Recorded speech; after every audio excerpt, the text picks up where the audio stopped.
يعني الغيرة الفنية اللي احنا بنسمع عنها دي ما بتحصلش بينكم؟ الغيرة الفنية لما تبقى في انك تعمل حاجة حلوة وعايز انك انت تبقى قد اللي قدامك واللي قدامك قدك وبتاع، بتطلعوا انتوا الاتنين احلى مشهد في الدنيا.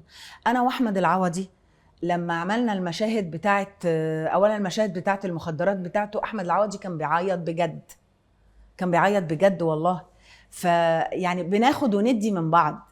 لو واحد فينا واقع مش هيدي للتاني، ولو التاني ما استجابش. يعني انا بعتبر زي ما يكون في ماتش بينج بونج بينك وبين اللي قدامك، لازم ده يعني لو انا في ماتش بعمل فيه كده ومفيش حد قدامي بيصد، لا انا بحس انه لازم احنا الاتنين نبقى حلوين، نبقى حاسين.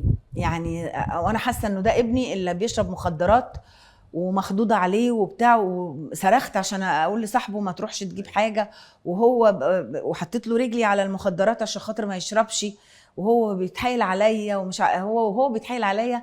يعني الام بقى اللي موقفها ايه، انه صعبان عليها بس في نفس الوقت عشان مصلحته مش هتستسلم.